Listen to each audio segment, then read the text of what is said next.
Hi, this is Chris Wyatt from Marvel's Spider-Man and Stretch Armstrong and the Flex Fighters, and you're listening to Kneel Before Pod. Kneel Before Blog presents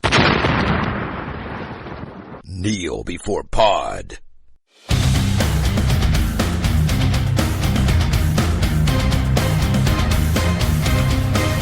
Hello and welcome to Kneel Before Pod, the podcast that doesn't need a headmaster anymore, but we might get one forced on us anyway. I'm your host Craig, and we're here to discuss the 90s X-Men cartoon. Yes, that one with the theme tune. Joining me for this discussion is my fellow mutant. It's Andrew. Hello. Hello there. Always a delight for an excuse to break out nostalgia for the 90s. Yeah, and you happily accepted the term mutant, so good. Mutant and proud, but that's not from this. Yeah, well, it's slightly more elegant than freak that I am more frequently referred to as, so I'll definitely take it. Freak will be the next word that people want to own. Yeah, I can totally see that. If that hasn't happened already. Probably has with some subcultures, but there's so many I can't keep track anymore. Yeah, too many to count. We need less subcultures. We need less diversity. Oh wait, have we missed the point of X-Men? Perhaps we should take a look and find out. It seems like some of the internet have missed the point of X-Men because Disney have infected X-Men with their wokeness. So let us dig in and talk about this not woke, apparently, 90s cartoon. Let's just start with a bit of a rundown of our connection to this show. So what was your connection to the 90s X-Men cartoon? My connection to it was that I absolutely loved it. Basically because when the show first aired, I was a young boy, starved for nerdy media, and this was basically a comic book cartoon. There's not a huge amount of things that I watched when I was a kid that I still think about now, but this series is definitely one of them. Even though I've actually realised I can only actually remember fragments of it. My watching of it is, I more remember it as a feeling rather than specific events. It's vibes. Exactly, and one that I have quite a positive connection to. And doing this may force me to face some harsh realities. Maybe. Never revisit things, apparently, even though we're doing that right now. My connection to it is, I watched it at the time, but it actually wasn't my favourite of the Marvel slate that was around at the time. My favourite of those shows was Spider-Man. I love that show even to this day, and I do think it largely holds up. And then I enjoyed the Fantastic Four. There was Iron Man, the Hulk as well. The Hulk where Neil McDonough voiced Bruce Banner. Kneel Before Pod MVP, Neil McDonough, that guy, Damien Dark, etc. He was the voice of Bruce Banner in that show, and was there other ones? Probably, but those are the ones I remember, and I watched them more frequently than this. I did watch this, but sometimes I found it a little bit too weird, and when you say casting your mind back, you only remember fragments of it. The thing I remember most about it is time travel, and I don't know if that was just when perusing television, watching it on Fox Kids and things, those were just the episodes that seemed to be always on. But I remember a lot of time travel. There was a story arc in it that was based around Days of Future Past. And they did Age of Apocalypse as well. That too, yeah. But aside from that, I don't recall any specific instances of time travel. No, like I say, it's probably that I just saw those episodes more often than other ones, and they stuck in the mind a bit more. That's the thing with thinking back on these things, is my memory's probably not accurate. Exactly. You can be completely sure about the mental image that you've got. When you actually physically check it, you find it's just completely different from how you recall. Yeah, but it was part of that really successful slate of Marvel cartoons. They had a similar style. They took the material seriously as well. And it was a great jumping on point for fans that maybe didn't have access to comics in the way that they'd like to. I had some access to comics here and there. I don't know if you ever had the Essential Marvel books that they were releasing around about this time. You had Essential Spider-Man and Essential X-Men and so on. It was like 20 issues of stuff, just reprinted in black and white. As I was reading through them, I was seeing the cartoons cover a lot of the same stories that were appearing in those early comics. So for Spider-Man, you see the Green Goblin stuff and the way they adapt it there. For this, it's Phoenix, really. There was the two X-Men comics. There was the original one, and there was the reboot one where Wolverine and so on was introduced. So they did Phoenix and Dark Phoenix and the sort of rebooted one. And obviously that's adapted in this show. And remains the definitive adaptation of Dark Phoenix to this day. Yeah, it's actually a very accurate adaptation, including some of the weird stuff that was in that comic. We have a cosmic force bent on destroying the universe, but also here's a mutant singer that we have to go and deal with. Because reasons? Because they did that in the comic. Maybe that's a spoiler. Well, it's not mentioned here. So for this retrospective, I guess, this primer, we decided that we would cover initially the first 2 episodes, which then turned into the first 3 episodes, because I erroneously believed that Magneto turns up in the first 2 episodes. He does not. He doesn't show up until the 3rd one. So cover the third one because Magneto is kind of important, in case you didn't know. So what are your spoiler-free thoughts on those first 3 episodes? My main takeaway on it was that it was a lot simpler than I remember, obviously because I'm now like 30 years older than I was when I first saw it. But the plot and the characterization of it, it's very, very basic. It's hardly any subtlety or subtext to things that people say. And there are instances where they're actually vocalizing what would be internal thoughts, the way that you would see in thought balloons in comics, which I felt did seem a little bit out of place. And you think that it wouldn't be that difficult to portray that information a bit more subtly, or just assume that it's implicit through characters' behaviour. Get into more specifics when we go to spoiler territory, but the main thing was it is very, very much a kids' cartoon, and definitely presented with kids in mind, and little that any parents watching might properly entertain them. One thing that struck me by rewatching these 3 episodes is how quickly it all moves. It has to, because the episodes are only 20 minutes, and it had a 40-minute premiere, so that was already longer than you would expect, but it gets you in there very quickly. It has so much information thrown at you, which I admire because they trust the young audience to follow it, right? And then by and large they do. And it's something that I think people making films and TV shows intended for adults should do, actually. Trust that your audience will follow it and don't over-explain things. Don't feel the need to assume that they don't know what you're talking about, because within a couple of minutes you get told what a mutant is, you get told what the kind of state of the world is, you get told about the persecution angle. This is all practically in the opening minute, isn't it? The idea of Jubilee's a mutant, what's she doing? And oh look, here's a mutant here that's Sabretooth being attacked and stuff. That's not quite spoilers, it's the first minute of the show. There's a lot there. Yeah, and then like here's some people protesting against mutants, here's some people questioning whether mutants are dangerous. Yeah, so it's impressive in that way, and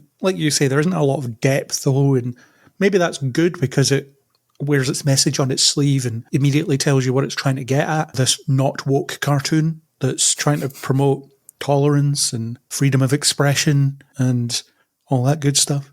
Yes, and empathy for people who are different from you, and because of who they are and how they were born, they will fundamentally have different life experiences that because of who you are and what you were born as, you cannot inherently understand, so therefore it takes a special effort on your part to learn and understand them. There's absolutely nothing woke about that at all. No, but it's different because they have superpowers and that's cool, whereas non-binary, that's forcing the woke agenda down our throats.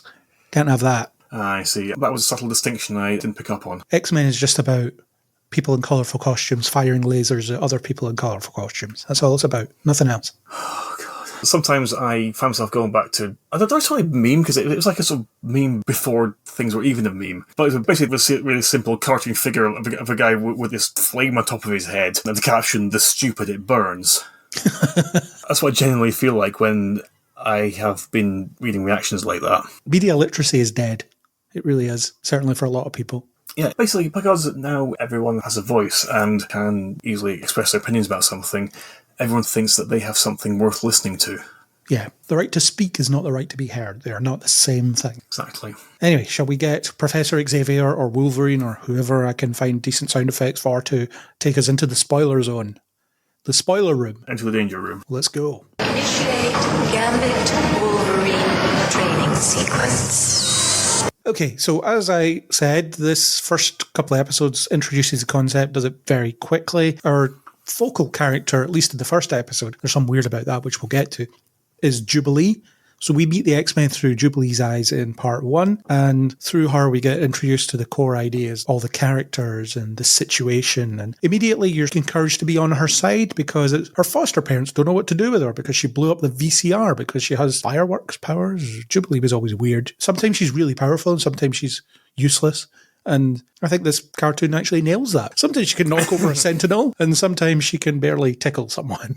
Sometimes she makes sparkles. Yeah. Crazy. And she will later go on to be played by like 4 different actresses across many different X-Men films in different time periods. I've actually lost track of the chronology of those films. I'm not sure there even is one anymore. Well, there definitely isn't now because it's all gone. Oh, yes. I thought it was striking that they chose this approach because you're not getting an origin story for the X-Men. They're already established. Mutants have been around forever and the world is wrestling with them. And Jubilee's this focus that the audience gets to look at these things. And so you're brought inside with her. She's a foster child. She doesn't want to be sent with new parents. And I think crucially, her foster parents aren't bad people either. They're just a bit overwhelmed. So you get a little bit of complexity there early on. Yeah, it's not like they fear or resent her. they just genuinely don't know what to do with her. And because of the such wildly differing opinions in the public discord regarding mutants, they genuinely don't know what the best course of action is. Yeah, so they phone that number because they believe the media that says, if you need to know what to do with a mutant, phone this number. And we'll send around a giant robot to plough through your house. Who's going to pay for that, I wonder? I never thought of that, actually. It didn't occur to me. So within 2 or 3 minutes, you have the Sentinel flies in and just bashes its way through Jubilee's bedroom. Like I say, it moves very quickly. And within the first 3 or 4 minutes, you're expected to accept that mutants exist, the persecution exists, and that giant purple robots exist, all in this one world. Well, if nothing else, it certainly lets you know what you're getting in for. What did you think of this approach rather than doing we're going to form the X-Men origin story? And I know that the cartoon was differently conceived. There was that Pride of the X-Men unaired pilot that exists, which focuses on Kitty Pryde, and I think it's based loosely on the comic of the same name. But the show wasn't supposed to be what this is. It got retooled massively before it made it to air. I was certainly aware that it was conceived in a different form. I do remember watching Pride of the X-Men, maybe on YouTube or some other streaming site. Though despite actually having seen it, I also don't remember anything about it, which is confusing to me. And just a personal thought, it did seem slightly more interesting to me because overall, I think Kitty Pryde is a lot more interesting a character than Jubilee is. She'd be more engaging as an audience surrogate. It certainly was an interesting choice to not have a specific origin story, but I think doing so, it allows for a lot more efficient storytelling, because with origin stories, by definition, there's a lot of groundwork to be laid, setting up the backstory and the instigating circumstances before 3/4 of the way through the thing you actually see what you came for in the first place. But doing it this way, then everything is so much more immediate. And because of this, there isn't a need for every character to be painstakingly introduced and established so we know exactly who they are by the time the team eventually forms. But this way, there's a single instance when Jubilee is attacked by a Sentinel in a shopping centre that the X-Men just happen to be in at the time, just by coincidence. But it also allows little moments that show you glimpses of each character's dominant traits. Like the first time you see Gambit, he's flirting with a shop girl. Who's throwing herself at him. Absolutely, yes. See anything else you like? And he's having none of it. He's like, yeah, whatever, give me the cards. And then when he hears Storm and Rogue calling out, he's just like, don't go anywhere. And it also shows you that, as well as being superheroes, they're also just people who just decide to spend the afternoon shopping, because that's the kind of thing normal people do. Yeah, and the lack of an origin story, that was a typical 90s superhero cartoon thing as well. Spider-Man didn't have an origin story episode until its 3rd season, I think it was, and it was done through flashback. I think the Fantastic Four one did. The Hulk one, they did the origin in the intro. They showed you the bomb hitting him and things like that. And Iron Man, again, that just started with Force Works, I think it was, basically. Him and his team, War Machine and Spider-Woman and whoever else that they could dredge into it. So it seemed to be quite a common thing. Even the Batman show didn't have an origin story episode. The Superman one did, just to cross the streams there and talk about DC. But it seemed to be a trend of we can introduce these characters without doing the origin story. And there's a bit of confidence in that, I think, because, yeah, here's the X-Men. Exactly, because I think a lot of that is going to be down to the people making the series having a reasonable assumption that a large part of its fan base is already going to be familiar with these characters. Or you can just follow it. That too, yeah. And you have Jubilee as your inroad to that, as in she gets everything explained to her. Which itself is quite a common storytelling technique. Yeah. Well, it's what they would do in the X-Men movie when it came out a few years later. Though I did always think that Rogue seemed like an odd choice to put in that position. She was basically Kitty Pryde, but with Rogue's powers, wasn't she? Pretty much, yeah. I can understand that change, actually, because her powers is the perfect inroad to that, as in you fear what you're becoming. You can't touch anybody. It's dangerous for them and you, kind of thing. So I could see why they went down that route for the movie, even though there's been heavy criticism of the portrayal of Rogue in those movies, because she is nothing like her comic counterpart. Yeah, because the only base of comparison is her powers and having a streak of white in her hair. Which I guess is fine. It was an adaptation choice, and they did it with Jubilee here, which is slightly different, as in she can't really touch people without being dangerous or causing harm to them. And they do mention the thing that happens in the first X-Men film with Rogue, where she talks about, first time I kissed a boy, I put him in a coma or whatever. I noticed that, actually, yeah. So someone was watching this. David Hayter, who wrote the movie, probably watched this cartoon. and thought, oh, I'm having that. Maybe not Bryan Singer. Don't think he would have watched the cartoons, but certainly David Hayter, who wrote it, he would have. I think, honestly, the less about Bryan Singer, the better. Yeah. So it's a decent enough intro. You get a sense of everything. And I think doing an intro for doing an origin story for the X-Men is very difficult anyway, because you have to explain who Xavier is, and then he has to find some mutants to recruit. The First Class movie did it really well, but I don't think they could have done it very well in a cartoon. So yeah, having them as a established thing, and it's, don't worry, we'll get to all their backstories later. We'll do flashback episodes for everybody. It's fine. We're going to have 5 seasons of this. And then however many years later, for some reason. So we're going to have plenty of time to cover everything. Don't you worry about that. But basically you get the characters with their essentially core traits. And one of the questions I have is, are they more than the costumes that they wear, really? Is there more to these characters in these episodes than their distinctive looks? I don't think so in the first 2 episodes, but I do think you're starting to get that in the third. Yeah, there's certainly the potential for them to be more than that. But in the introductory pair, I don't think there's really any time to explore them in any greater depth, because everything is spent on either scene setting or the action driving the plot forwards. Yeah, you do get a bit of it when they're heading towards the file room and a few people are explaining their backstories to each other. Even though we've been a team that's been together for an untold amount of time, I'm telling you the story that you probably already know. Just watching the first few episodes of the series, I've got the impression that they, as a team, haven't been together that long. It's difficult because they're clearly comfortable around each other. They're adults, and I think later on they establish that at least some of them have been there for a while. I think it's possible that some of them may have known each other before they were actual full-on superheroes, before they became a team to battle against injustice done to mutants. But right to begin with, there certainly isn't anything specific that we learn about them, other than the odd comment. Say, like with Storm mentioning the Rogue has a way with men. Yeah, as she's flying towards the Sentinel, giving everyone a really good view up her dress.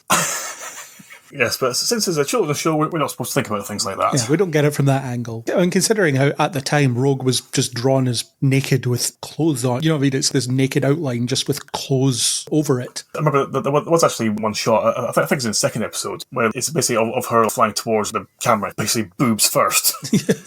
There's like massive pair of boobs coming right towards you. Yeah, that's a deliberate choice. Clearly the animators were wanting you to be thinking about that. But in a way that they could get away with doing it.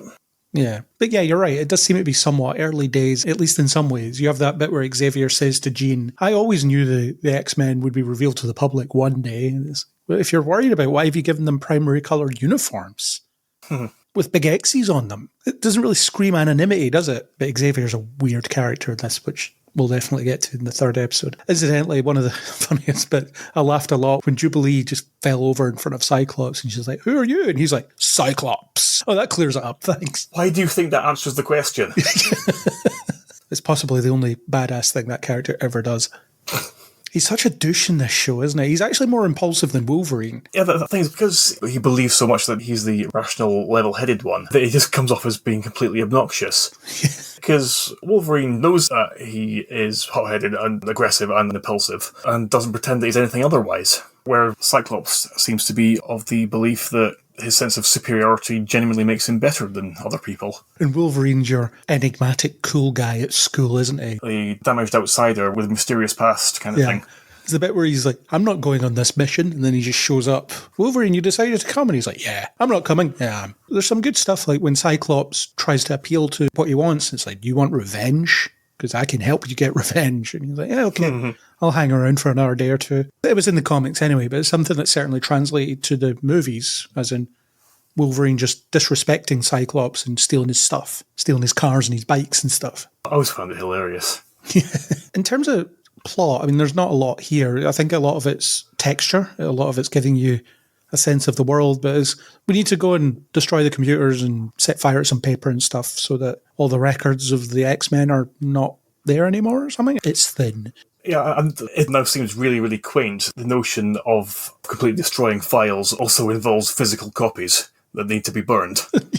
What's the bit where Beast is keying on the computer trying to erase them and Storm's like, we don't have time for this, and she trashes the computer. Will that do it? I don't know, did we have network computers in the 90s? Well, you blew up one terminal, but not sure what that's going to do to the entire server. If they did indeed have a server, you would think so. I imagine so, just with the amount of information that they need to keep on file. Yeah, those Sentinels are uploading it somewhere. And also bear in mind that this was the early 90s, when a server room was literally like one server, was an entire room. Although it's comic book early 90s with technology that we don't have now. Yes, like tanks that shoot laser beams. And killer gyms. How many X-Men do you think have died just training? It's a very valid question. I don't think gets brought up often enough. Yeah, because Gambit almost dies in this episode. He almost gets crushed. That's Xavier's recruitment thing. It's like, if you can survive the danger room, you can stay. Otherwise, we'll carry you out in a bag or something. Depends how much of you is left. Yes, and despite of that, everybody else seems to think it's absolutely hilarious. Yeah, it's fine. It's just how we train. We work hard, we play hard. But one bold thing it does plot-wise is there's a character death in the, second episode, really. He does die in the first episode, but you don't understand what's going on until the second episode. Morph, who was, I believe, created for this cartoon. He didn't exist in the comics before this. No, the general consensus seems to be that is a variation on Changeling. But to be honest, it doesn't really matter anyway, because his whole purpose was to be killed. I think they do introduce him in the comics eventually. Probably. I honestly can't recall for certain. It also turns out he's not dead. There's a later episode where he appears again, and he's brainwashed or something. Yeah, doesn't he end up working for Mr. Sinister? Something like that, yeah. I don't actually really remember, but I do remember that he shows up and he's working against the X-Men. Also, the original plan was to include Thunderbird as a character who was immediately killed off to establish that stakes were dangerous. But I think as someone quite wisely pointed out, you want to kill the one Native American character that you've got. That's probably not a good idea. Also, the plan seems stupid that gets Morph killed when you have Morph. He's a shapeshifter. Just have him walk in. Have him disguise himself as someone in charge of that base and walk in. Yes, but unfortunately, that kind of plan doesn't have as much action. It doesn't, no. So therefore must be vetoed. Yeah. You could have had someone jump the guy in charge, Morph takes his place, walks in, and he deletes all the files. I mean, we have United States presidents who can print off nuclear codes, so why not? And also a female United States president. Yeah, that's insane, isn't it? The female president in this. Just out of nowhere. I'd actually forgotten that, amongst many other things. All I remembered was Senator Kelly, who also appears in the movie, but he dies immediately. Yes, yeah, turns into some frog sort of liquid thing. Yeah, but he has quite a big role in this over time. He's introduced here, but that's it, not much more. But killing off a character, especially when they talk about, incorrectly at this time period, they talked about censorship. The Spider-Man cartoon was frequently accused of censorship, but it wasn't censored in any way. It was just that there were studio notes that you get on everything. So that's why you have the laser guns instead of guns with bullets. It was just a suggestion to have that. I interviewed John Semper Jr. and he talked about how he didn't have Gwen Stacy in the show because he didn't want to introduce a character that he'd then have to kill off. Fair enough, yeah, because that's like the one thing people know about Gwen Stacy. Yeah. What does Gwen Stacy do? She dies. Well, maybe not now, actually. I think she's probably better known as Spider-Gwen now than she ever was as the girl who died. Yeah. It's an interesting rehabilitation. Perhaps a conversation for another day. But anyway, so the whole notion of censorship is incorrect, and this proves it because they kill someone off. You don't see him actually shot with a laser. You see him shove Wolverine out of the way, and then it's implied. Very, very heavily. Very stupid on Morph's part, though. I'm going to push the invincible guy out of the way. Yeah, that did bug me. Though I don't think Wolverine was as strong as he is now when he was being written at this time, both in the comics and this. You see him passed out in later episodes. He's out of the game for quite a while. Whereas certainly now in the comics, or as recently as I've read anyway, and in the films, he heals instantly. That's the problem though. The powers of superheroes, it can be so inconsistent that it can be difficult to keep track of how powerful they're meant to be at any one given time. Yeah, but certainly in this, Wolverine can be incapacitated for quite a long time before he's back in commission again. He can heal from anything, but also it's not instant. It's not that you evaporate his skin and it just immediately comes back. Not that watching bones crack back into place and flesh knit together. Yeah, they would never show that in this cartoon anyway because gruesome. But the most you get is he's just lying on a bed with some bandages and everyone's like, Wolverine's out of the game for a while. It's probably what would have happened here if Morph had just left him. Yeah, it'll be fine. We just need to drag him back. Yeah, it's frustrating when characters make stupid decisions for no other reason than that's what the plot requires of them. Although I suppose it's a spur-of-the-moment, heat of adrenaline type thing, isn't it? Oh my god, Wolverine, that thing's going to shoot you. I'm going to push you out of the way. Oh yeah, you're invincible. Oh wait, I'm dead. Oops. Damn it. Didn't think this one through. Yeah. Oh no. I think the death is actually handled quite well. It's a significant portion of the next episode. You get to see Wolverine dealing with his grief around losing Morph. And it's interesting if you think about how old he is. How many people has he lost over the years? It just seems like it never gets any easier for him. It also demonstrates that he's a character who has genuine and complex emotions. He's not just this ball of permanent aggression constantly looking for a fight. He does actually form genuine closeness and connections with people, and it can be devastating to him if he loses them. And that actually really humanises him. Yeah, and then the weird thing in the second part is that the Jubilee intro thing is gone. She's captured for most of it, and then the episode ends with her going, yeah, I'm going to live at Xavier's school now. Thanks for being a great foster family. Anyway, bye. It's not the through line, is it, through these first two episodes? The first episode is very Jubilee heavy, and then she's largely absent in the second episode. Exactly. She was just an entry point to the main team. Yeah, it's like Jubilee's story shows you what the world is like, and then the rest of the X-Men is what's going to keep you interested in coming back to it. Yeah, and the thing is, I don't think Jubilee's featured that heavily later on. She'll obviously have episodes here and there, but I don't think she's ever really much of a focus after this. She's just sort of there. Again, I genuinely don't remember. I have vague memories of her being like, I want to go out on a mission. They're like, nah, you're too young. You're useless. You're staying here. We'll send everyone else. If I'm being honest, the only real reason that I remembered her being a character in it is because she's featured in the opening sequence. Shooting off fireworks out of her fingers or something. Yes, and the character's name is actually Jubilation Lee. That's her full name. Yeah, and one thing I do remember is the whole time watching this, I never actually realised that she was meant to be Chinese. Yeah, it says Chinese-American, doesn't it, on the Sentinel scan. Yeah, but I just completely missed that, which really shows you just how observant to detail 10-year-old me was. Well, you didn't care, I suppose. That's actually a good thing. Yeah, I'll take that. You were being tolerant. You were just like, yeah, whatever. She's just a person.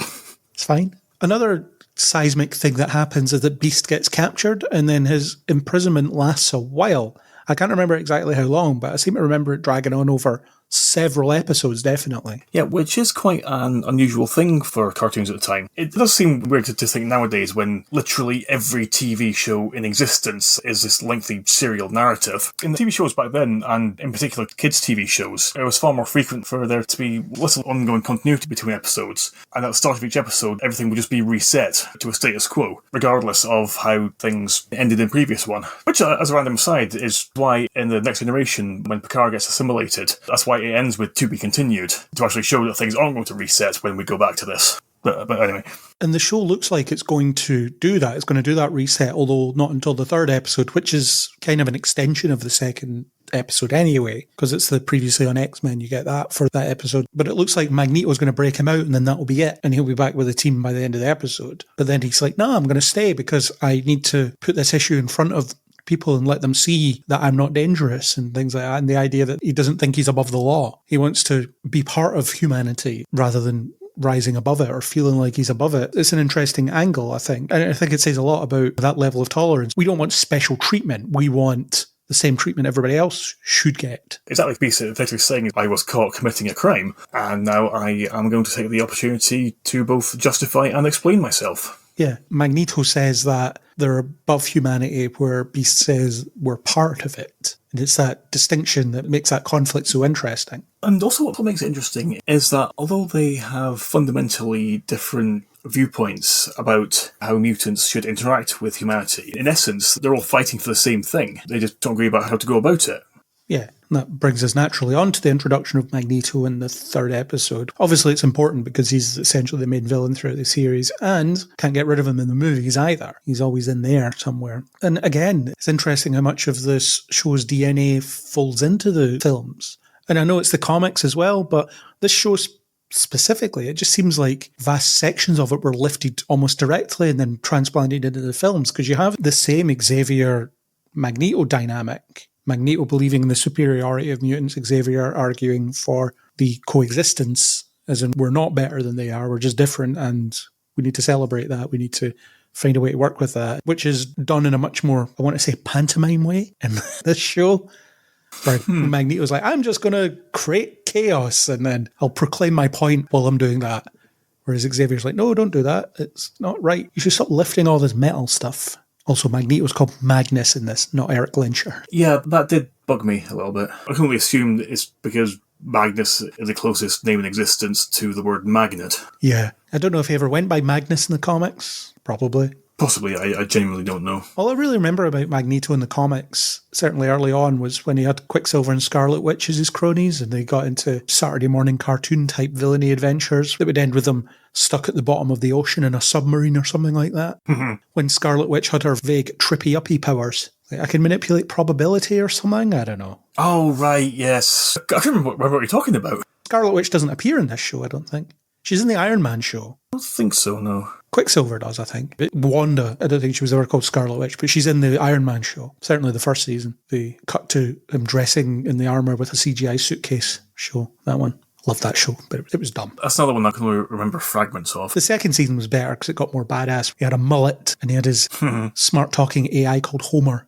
But we're not talking about the Iron Man show. Maybe one day we'll get to it. So what did you think of the introduction of Magneto? How do you think they did it? And the fact that he's introduced breaking Beast out of prison, or trying to. I really like the way that it was done initially, because you initially don't actually see who is breaking into the prison to get Beast out. And even Beast himself initially assumes it's Wolverine causing all the chaos. And also, when Magneto floats through the massive hole in the wall, Beast doesn't recognise him, to show that this was the first time that they actually met, which was one of the things that made me think the team might not have been on operation for that long, because if this was the first encounter of an adversary with such a significant history with Charles Xavier, and you would have thought that his presence would have become known previously if the team had actually been together for any significant length of time. Yeah, doesn't Xavier say that Magneto's been dormant for a long time? I'm sure he says something like that. He may have done. It's possible Luna was barking at me when that line was being said. Must have missed it. But also, Magneto choosing to try to break Beast out of jail, it shows that he believes that they have the same cause, and that even though this is someone who's been working with Xavier, he still believes that he's someone who can be recruited to his side. Which I think, on one hand, it shows an open-minded way of thinking, is that even someone who might naturally be an enemy due to who they're allied with could still be an ally. But on the other hand, it seems a little narrow-minded from acting on the assumption that this person's a mutant, therefore they must agree with me. Yeah, his motivation is to stop Beast from being made an example of, because he doesn't believe that the human justice system will treat him fairly. I can't remember how the trial goes, but certainly based on the information we have already, it seems like he's probably right. But Beast wants to give it a go anyway. He wants to tell his story, so he chooses to remain. And then the episode ends with Magneto launching missiles that he wants to use to blow a bunch of stuff up. So the subtlety of his actions is somewhat in question, isn't it? It's variable. Well, my subtle approach didn't work, so here's some missiles.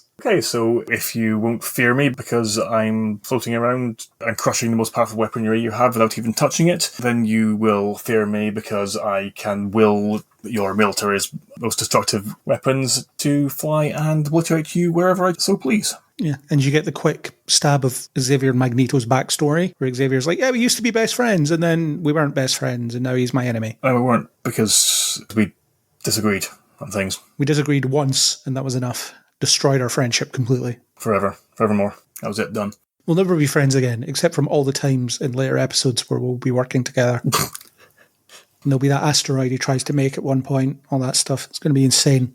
Can't wait. Oh, that's going to be fun. You do get the first sense that Xavier's not quite on the up and up in this episode as well, because he doesn't tell the X-Men about Magneto until he has no choice. So he says, oh yeah, there's this villain and he's my worst enemy, and you were going to have to fight him one day, but I wasn't going to prepare you for that by telling you. So here's the information now. Surprise. Yeah, deal with it. And you also have Sabretooth, who is, as we learn here, one of Wolverine's oldest enemies. Certainly the oldest one he can remember, anyway. And they capture Sabretooth, and Wolverine's... It's not clear what he's going to do. Just take him somewhere. Yeah, just remove him from school because it's too dangerous to be there. I'm not going to kill him, honest. I'm just going to take him somewhere and we'll never see him again. Sure thing, Wolverine. But you get Xavier saying, no, you can't do that. We have to try and help him because he's a fellow mutant. And it's like, nah, he's bad news. You'll regret this. But also, we need to bring down Magneto. We can't reason with him. We have to bring down Magneto. And Wolverine has that great line, how come we're supposed to trash your old enemy, but we got to go easy on mine? Love that he takes Xavier to task. Yeah, that was pretty good, actually. And again, in X-Men 3, one of the good scenes is a similar moment where it's revealed that Xavier put all the mental blocks in to keep the Phoenix out within Jean. And Wolverine's like, do you understand how messed up that is? You just took this choice away from her and you think that's okay? The film doesn't do anything with it, but it is said. It's a good scene. So there's shades of that there.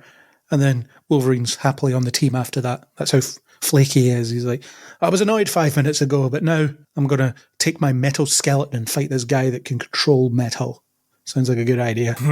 Which he doesn't really do, actually. He doesn't do much to Wolverine, does he? Though it hadn't actually been established at that point, in the series anyway, that Wolverine actually had a metal skeleton. No, other than the metallic sound it makes whenever his claws are unleashed. Yeah, but it's always been quite a common thing for any bladed weapon being unsheathed to make a metallic noise, regardless of whether or not there's anything metallic for it to scrape against when doing so. Yeah, but that was a good line that created a little bit of conflict. And something I was thinking about is there seems to be a bit of an evolution from 80s leader characters, people like Optimus Prime and other 80s leadership characters. And then in the 90s, you had this change in tack because Optimus Prime, for example, would just always be right, wouldn't he? Or Splinter from the Turtles. Was that late 80s they started? It was, wasn't it? It was, yeah. So Splinter and Optimus Prime, they would always be right. Every word they say is right. They always give the best advice. Everyone's quite happy to follow their lead. Whereas the 90s, you got a bit of a change in that. I remember in Gargoyles, Goliath would give bad advice sometimes. He would make mistakes and he would usually own up to them, but he would make a mistake and people would follow up on his bad advice and make mistakes as a result of that. I think it's something they did in the 80s because Optimus Prime is like the parent figure. So we want to teach kids to respect their parents and listen to their parents. So Optimus Prime equals parent, listen to Optimus Prime, listen to your parents. Whereas in the 90s, it seems a bit, your parents don't have all the answers. Don't listen to them. Question everything they say to you. And there's certainly a bit of that here, where Wolverine is questioning Xavier, saying, well, you lied to us, or at least didn't tell us stuff. And you're telling me to bash on with this double standard. I have to let my worst enemy be held captive and, in theory, helped by you. Well, you're telling me to destroy your enemy. Make that make sense. I think that's an interesting approach, an interesting change. Don't know if it's naturally growing older or such, because as you grow older, you start to realise that your parents don't have any clue what they were doing and never did. It was all a carefully cultivated illusion. But the idea of these leadership figures become fallible in these 90s cartoons, I think is, if not a deliberate trend, it's certainly a trend. Yeah, and also in that vein, in cartoons of the 80s with a group of central characters, any courses of action were always established with a great amount of team cohesion, where it was shown that people in the majority who thought the same were the ones who had to be listened to, and any voices of detraction were always shown to be ultimately wrong. Even if their suggestions were actually better, they still had to be wrong, almost as if to suggest that voicing disagreement or attempting to establish your own way of thinking about the situation was something to be avoided, something to be looked down on.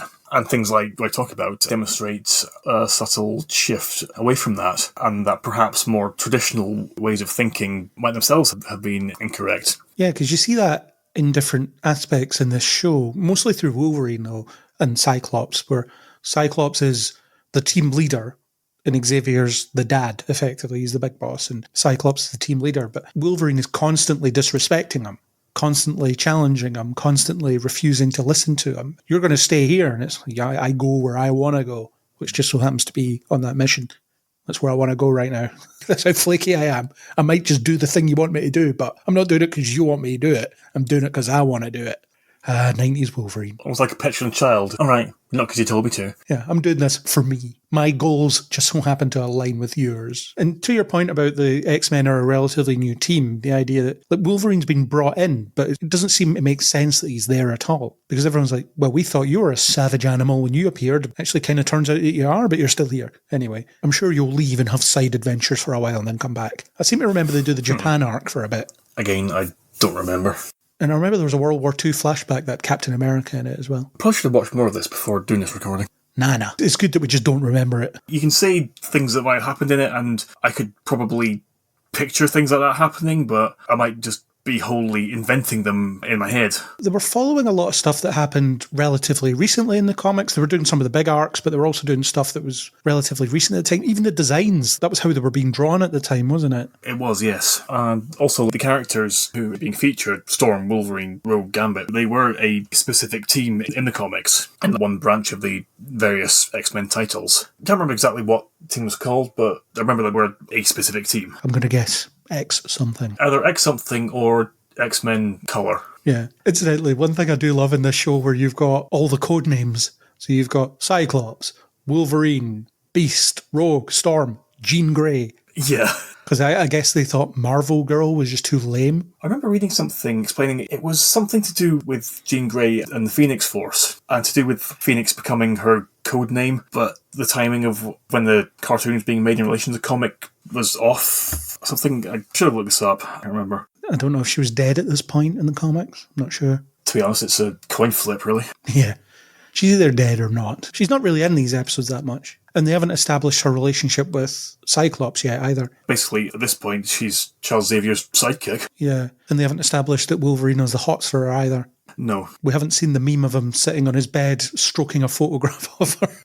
At this point, she's barely even a character. She's just there. I think you can say that about most of them, to be honest. Oh, yeah, she's just like a presence. She's someone who's just there. Yeah. She's taken very little active participation in anything. Do you think we'll ever get a version of Storm that is as colourful as this version with our language? I don't, but I wish we did, because it would be fantastic. Or just yelling about the power of lightning as she's summoning a thunderstorm, that kind of stuff. That'd be great. Exactly. It would look absolutely epic seeing her doing that, as well as being hilarious. Yeah. Can't imagine Halle Berry doing it, though. No, she's far too refined for that, to be a serious actor. Or what was her name? Alexandra Shipp? Alexandra, yes. Can't remember anything about her Storm, really, actually. I remembered her having a different hairstyle. She becomes one of Apocalypse's horsemen, that's about it. Yeah, I generally can't remember a single line of dialogue she had. No, and she was in, 2 films? But could you imagine the Storm asking what happens to a toad when it's struck by lightning? That was actually a joke that an editor on this series would have rejected as just being too stupid and corny. Yeah, but it wasn't delivered properly either. It was supposed to be matter of fact. It wasn't supposed to be this epic, almost movie trailer line, the way that Halle Berry ended up delivering it. Yeah, but also thing to remember is that when the first X-Men movie was made, comic book films in general, there was only the slightest inkling of them actually being taken seriously. Yeah, the X-Men movies were trying to be more grounded and serious. That's why they wore the leather black uniforms. The fact that they had accurate powers was remarkable in itself. Yeah, that's true. Can give them that, certainly. So these 3 episodes, everything you need to know is in there, really, because you get the intro to the X-Men, the intro to the world, all the major conflicts, you get Magneto, you get a sense of what the dynamic between Magneto and the X-Men team is going to be. Yeah, you get everything. It's actually quite an impressive opening. It's incredibly dated, but I think it does a good job of establishing itself. It's easy to see why it's so well remembered, plus the theme song, which is insanely well remembered. Yeah, if you remember absolutely nothing else about the series at all, you remember the theme music. Did you ever see the Japanese intro for it, though? I don't think I did. I'll put it in the show notes, but it's equally insane, but in a different way. I'll look forward to that. Yeah, it's worth it. Did you have a favourite character in the show? Maybe not based these 3 episodes entirely, but just in general. Or were you just going to be boring and say Wolverine? Because that's what I'm going to say. He was my favourite character in this show. No, I'm going to be boring in a different way and say Rogue. Okay. Because basically she's hot. Fair enough. But also someone with a power set of like superhuman strength and indestructibility is undeniably pretty cool. Most of which she stole. Also true. Remember they do that in this show. They show you the origin where she holds on to Ms. Marvel, as she is at the time, for too long. I'm not sure if I remember that or if I just remembered seeing a still of that scene. There was the rumour that the Marvel's main villain was going to be Rogue at one point, but it never happened. Honestly, I think that's just wishful thinking. Yeah. I really hope they do that with Rogue, though. I suppose it doesn't have to be she attacks Captain Marvel. She could attack anybody that has all those powers. Yeah, anyone with like a significantly high power level for her to siphon off. Sentry or something. They're already bringing that character in. I was going to make a joke about not remembering who that was, but I think it was going to get a bit esoteric. Do you have anything else to say about the intro to the show? I don't think I've got much else to cover. I do have some bit about there's shades of Nazi Germany with the whole registration and persecution thing that they obviously don't dig into because that's a lot for kids in the 90s, but it's there. Yeah, I also thought it was very pointed when Xavier said that he and Magneto met after a war. Yeah. Very pointedly not specifying which one. Which war? Don't worry about it. You'll see World War II later when Wolverine teams up with Captain America. But there's nothing specific that I can think to mention. Cool. Well, I was right. We weren't going to be talking for hours on this because, frankly, even for us, that would be a stretch. Yes. So let's talk about the revival, which is why we're having this conversation. The X-Men 97 show, as it's called, is coming back, or is coming on the 20th of March. I don't know when this is released, hopefully sometime before the 20th of March. Let's assume that you're listening to it before the show comes on. What do you think about bringing this back? Do you want it, or do you think this is a relic best left back in its day? Do you think it's a perfect snapshot of this kind of storytelling at that time, and we don't need to see it again? I honestly believe there is no reason for the new series to exist. It doesn't need to exist. We've certainly managed fine without it for the last 30 years. And it ended, right? It finished. There was an ending. Exactly. And that's the thing. We've had this conversation before, but it's certainly becoming more and more pertinent and observation to say that it's okay for things to just end. They don't need to be continued. They don't need sequel series. They don't need to be revisited or revived. They can just end and exist when they were relevant, basically. What I feel is going to be a fundamental issue with this series. This kind of largely superficial storytelling was perfectly acceptable in the early 90s, but people, and in particular kids, they expect a lot more from TV shows. A lot of kids' TV nowadays is absolutely fantastic. There's a lot of series that I will happily wax lyrical about my enjoyment of. But I think if the new series was to be in any way true to what it's trying to be, then it would need to try to replicate this same level of surface-level superficiality, which for something new being made now would feel like something that shouldn't exist anymore. I honestly feel that this series, it was fine when it was made, it was great when it was on, and we don't need more than that. Yeah, I agree. And there's been better X-Men cartoons since this as well. I don't know if you ever saw Wolverine and the X-Men. It got cancelled after 2 seasons, which is quite a common thing with Marvel cartoons around that period, where they get 2 seasons and then they get cancelled. Spectacular Spider-Man, anyone? Ugh, don't.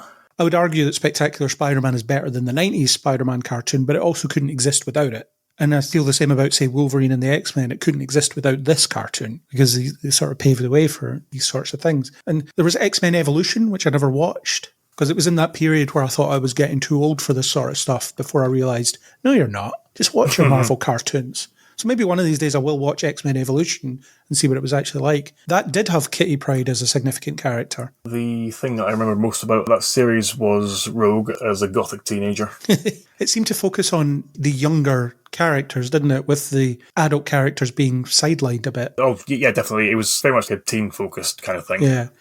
And then Wolverine and the X-Men Wolverine was bringing back the X-Men after the mansion got blown up or something. I haven't seen it in a while, but I remember loving it. So there's been better cartoons since then, and I don't think we can really recapture this. It's the latest stop on the nostalgia train, isn't it?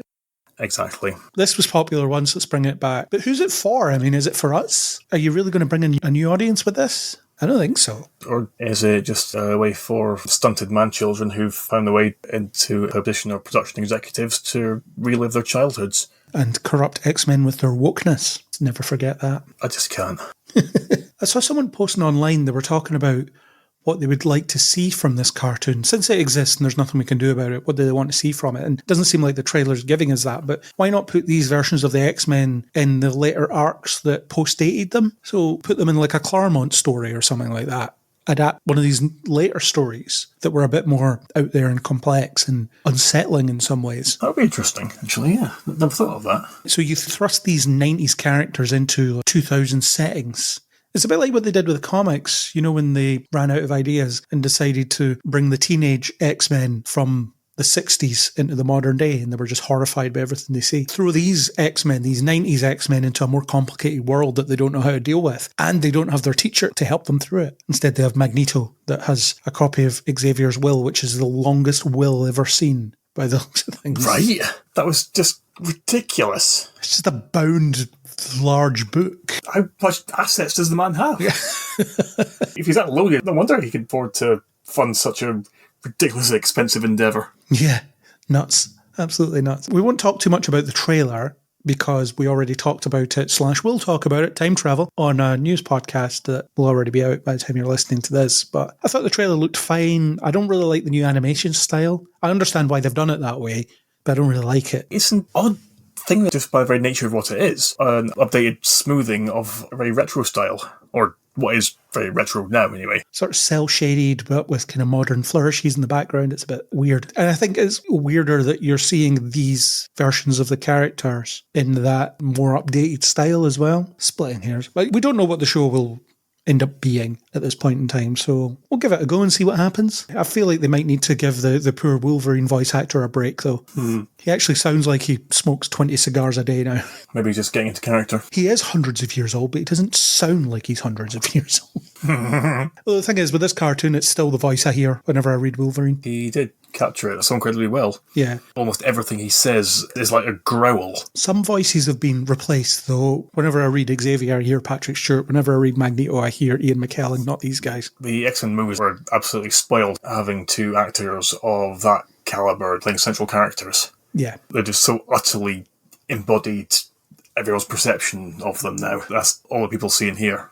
Yeah, Hugh Jackman's iconic, but I don't hear him when I read comics. I remember actually when the X-Men movie first came out, there was a rundown of what seemed to be really odd casting choices, listing it as 2 legendary English Shakespearean thespians, the child prodigy, a 90s heartthrob, an ex-wrestler, an ex-model, and an Australian. The Australian playing a Canadian that everyone thought was American. It's great how things confuse people so much. Yeah, and now you can't imagine anyone else playing that role. So much so that he's still playing it, despite having how many swan songs now? One which seemed to be very definitive. Which was also the swan song of Patrick Stewart's Xavier, which then got undone by the fact that he was in Multiverse of Madness. That film was a lot of choices. Anything else on the upcoming show, or indeed this show, before we wrap up? Nothing specific, just that watching the first few episodes ahead of doing this, it has actually made me want to rewatch the rest of the entire series now. Oh no. Just to re-experience what it was like and have a better appreciation of what it was actually like and how it can be placed within the progression and development of how stories like this are told. Yeah, I don't know if I'll do that, but sure. One thing I noticed was the Disney Plus quality is very bad, particularly in the sound. I don't know if it's like that on DVD. I do have it on DVD, but I don't know if the DVD is equally as lazy, but it wouldn't surprise me if Disney just uploaded TV rips or whatever. I haven't noticed any particular quality issues on the DVDs I was watching, but then I don't have the fanciest TV, so it might not have been evident anyway. Yeah, fair enough. But anyway, yeah, I think that's us. So that was our chat on the first 3 episodes, as it turned out, of the 90s X-Men show. I would like to thank Deville for the supplied music. And if you enjoyed what you heard, please do hit subscribe on Spotify, Apple Podcasts, or anywhere you get your podcasts. Wherever a podcast feed exists, we also exist. You can also usually give a rating and a review, certainly on Apple Podcasts, but also on a bunch of these other platforms. Andrew, I would ask you, how many stars should the listeners give us? That would be 5 stars, if you're feeling gracious enough. 4 more stars than Jean Grey as Phoenix Destroyed. I was trying to think of a thematically linked way of saying that. Couldn't think of anything in the moment. Well, there we go. I got your back. Always appreciated. If you want to talk about X-Men or anything else, you can hit us up on Facebook, Twitter, or Blue Sky under Deal Before Blog. Blue Sky is now available to everyone, so watch it turn into the same cesspit that Twitter/X has become. It'll just take a little while, but it'll get there. You can also join us on Discord as well. We do have an engaged community of at least one listener that lets us know what they think of our stuff. So join us on there. You can also leave a comment on neilbeforeblog.co.uk. And as always, we hope you'll join us next time on Kneel Before Pod.